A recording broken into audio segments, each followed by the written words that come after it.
America ने 5 दिन तक हमला रोक दिया है कि 5 दिन तक ईरान पे हमला नहीं करेंगे। इधर ईरान ने कहा है कि मुआवजा मिलने तक जंग जारी रहेगी। सभी आर्थिक प्रतिबंध हटाने की मांग की है। अमेरिका दखल नहीं देगा, इसकी गारंटी भी चाहिए। ईरान ने कहा है कि वो मौजूदा संघर्ष में पीछे हटने वाला नहीं है और जब तक उसे हुए नुकसान की भरपाई नहीं मिलती तब तक जंग जारी रहेगी। ईरानी सुप्रीमो लीडर मुश्तबा खमेनी के वरिष्ठ सैन्य सलाहकार मोहसिन रेजई ने कहा कि ईरान की शर्तें स्पष्ट हैं, सभी आर्थिक प्रतिबंध हटाए जाएं और अमेरिका की ओर से भविष्य में किसी भी तरह की दखलंदाजी न करने की ठोस गारंटी दी जाए। रजाई ने टीवी पर जारी अपने बयान में कहा कि ईरानी सेना पूरी ताकत से ऑपरेशन चला रही है और देश का नेतृत्व नए सुप्रीम लीडर के तहत मजबूरी से स्थिति संभाल रहा है। इससे पहले ईरानी संसद अध्यक्ष मोहम्मद बागेर गालिब भी कह चुके हैं कि देश के लोग हमलावरों को पूरी सजा देने की मांग कर रहे हैं। रज़ाई बोले कि युद्ध एक हफ्ते में खत्म हो सकता था। मोहसिन रज़ाई ने कहा कि ये युद्ध एक हफ्ते के भीतर भी खत्म हो सकता था, लेकिन इसराइल की वजह से ये जारी रहा। रज़ाई के मुताबिक अमेरिका युद्ध विराम के लिए तैयार था और संघर्ष खत्म करने की दिशा में आगे बढ़ रहा था। हालांकि इसराइल के प्रधानमंत्री बेंजामिन नेतन्याहू ने हमले जारी रखने पर जोर दिया, जिससे जंग लंबी खिंच गई। उन्होंने दावा किया कि युद्ध में 15वें दिन तक अमेरिका को भी ये समझ आ गया कि इस संघर्ष में जीत का कोई रास्ता नहीं है। तो कुल मिला के बेंजामिन नेतन्याहू जो हैं वो ये चाह रहे थे कि किसी तरह अमेरिका इसमें इन्वॉल्व रहे और पीछे ना हटे और इसमें वो कामयाब भी रहे। और ट्रम्प जो अपने आप को बहुत समझदार और नोबेल पुरस्कार का हकदार समझते हैं अपने आप को, वो उसकी चाल में फंस गए। अब अमेरिका की गले की हड्डी बन गया है ये, बल्कि जिसे कहना चाहिए सांप की गले की छछूंदर, ना निगलते बने ना उगलते बने। अब वो किसी तरह यहाँ पर इज्जत के साथ पीछे हटना चाह रहा है, जो अब काफी थोड़ा मुश्किल लग रहा है। लेकिन अभी भी वक्त नहीं है, अभी भी इसराइल को दरकिनार करके वो ये काम कर सकता है। अब देखना यह है कि इसराइल की कितनी वैल्यू अमेरिका की नज़र में है, या अमेरिका उसके दबाव में अभी पीछे नहीं हटेगा या काम करेगा। ये सब वक्त बताएगा। कुल मिला के इतना तो है कि जो लोग रिजिम चेंज करना चाह रहे थे कि 2 दिन में ऐसा हो जाएगा वेनेजुएला की तरह और 4 दिन में ऐसा हो जाएगा, उनका जो असेसमेंट था वो गलत साबित हुआ। और रिजिम चेंज करना तो बहुत दूर की बात रही, अभी अंदर एंट्री तक नहीं कर पाए। अच्छा, दुनिया ये समझती है जैसे यूक्रेन पे रशिया ने हमला किया था और ये लग रहा था कि ये हफ्ते भर 4 दिन में निपट जाएगा, लेकिन ऐसा नहीं हुआ। क्यों नहीं हुआ? उसकी वजह है कि रशिया अकेले यूक्रेन से नहीं लड़ रहा था। पूरी नाटो, पूरा यूरोप, अमेरिका सब उसकी मदद कर रहे थे। वरना तो जितना लड़ाई में खर्चा हुआ है यूक्रेन का, उतना तो उसके पास बजट भी नहीं है। उससे कई कई गुना ज्यादा उसका जो है खर्चा हो चुका है अब तक और हो रहा है। तो रशिया अकेले पूरे नाटो, पूरे यूरोप से लड़ रहा है उधर, जो 4 साल से लड़ाई चल रही है। फरवरी 2022 में हमला हुआ था, तब से लड़ाई चल रही है। इसी तरह यहाँ पे भी ये समझ लिए कि ईरान से अमेरिका अकेले नहीं लड़ रहा है, ईरान के साथ रशिया और चाइना पूरी तरह से मदद कर रहे हैं।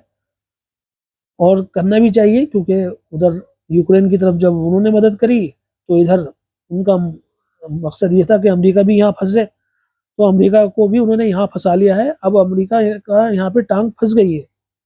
अब वो अमेरिका की फाइनेंशियल पोजीशन जो है रोज दिन ब दिन खराब होती जा रही है। जितने दिन ये युद्ध चलेगा, जितना लंबा खींचेगा, परिणाम कुछ भी हो, नुकसान अमेरिका का सबसे ज्यादा होगा और उसकी हार होगी इसराइल और अमेरिका की, जितना लंबा चलेगा।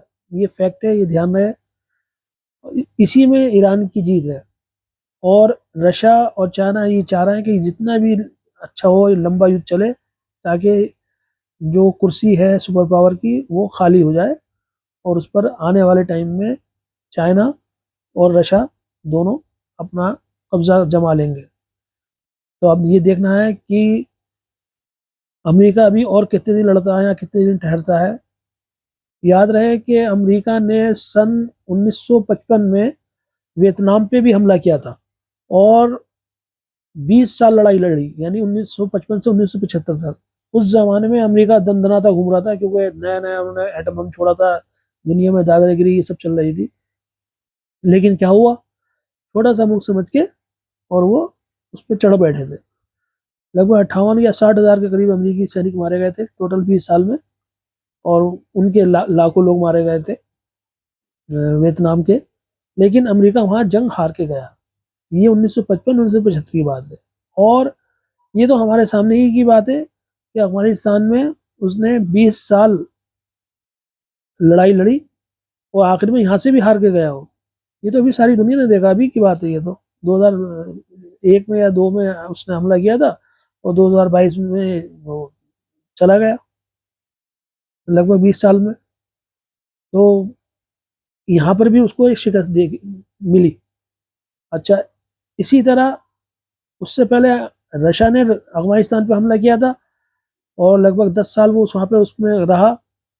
तब अमेरिका ने अफगानिस्तान की मदद करी थी पाकिस्तान के जरिए, और वहाँ रशिया हार के निकला था। तो कहने का मतलब ये है कि दोनों ही सुपर पावर एक दूसरे को कहाँ ढेर करना है, कहाँ नीचे दिखाना है, ये करती रहती है, हमेशा से चलता आ रहा है। तो रशिया का तो काफी नुकसान हो चुका है, लेकिन अब उसने अपने आप को पुतिन के नेतृत्व में दोबारा से मजबूत किया है अपने आप को। अब अब नंबर जो है अमेरिका का है। अमेरिका जो है एक अफगानिस्तान में शिकस्त खा चुका, उसके बाद उसने उस शिकस्त को बुलाने के लिए वेनेजुएला पे कब्जा किया। फिर उसकी थोड़ी हिम्मत बढ़ गई। इसी तरह फिर उसने अब ईरान पे हमला करा। यहाँ फिर उसने दांत खट्टे हो गए उसके, और मुंह की खाई, और वो इतना आसान नहीं लग रहा है कि वो रिजिम चेंज कर देंगे या उस पर कब्जा कर लेंगे। और लड़ाई जारी है, और रशिया और चाइना पूरी तरीके से उसकी हर तरीके से मदद कर रहे हैं ईरान की। और ईरान बहुत बहादुरी के साथ लड़ रहा है। अब देखना है कि कितने दिन ये युद्ध चलता है, खिंचता है। और इसी युद्ध का परिणाम ये तो अभी सामने ये आ रहा है कि पूरी दुनिया में तेल की दिक्कत, गैस की दिक्कत, और एनर्जी के सेक्टर में कितना नुकसान हो रहा है पूरी दुनिया का। शेयर मार्केट देख ली, सारी दुनिया के क्रैश होते चले जा रहे हैं, सिर्फ इन दोनों की लड़ाई से। सिर्फ अमेरिका के ट्रम्प साहब की जिद की वजह से ये सब कुछ हो रहा है।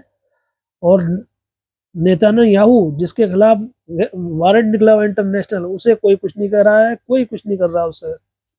और उससे लोग जा जाके मिल रहे हैं।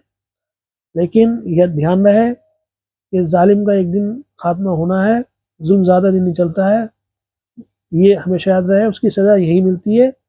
और अब वक्त आ गया अमेरिका और इसराइल को सज़ा मिलने का, और अब वो उसका परिणाम पूरी तरह भुगत रहे हैं, और अभी और भुगतेंगे। यदि उन्होंने जल्दी जंग खत्म नहीं की तो इसराइल नक्शे से गायब हो जाएगा।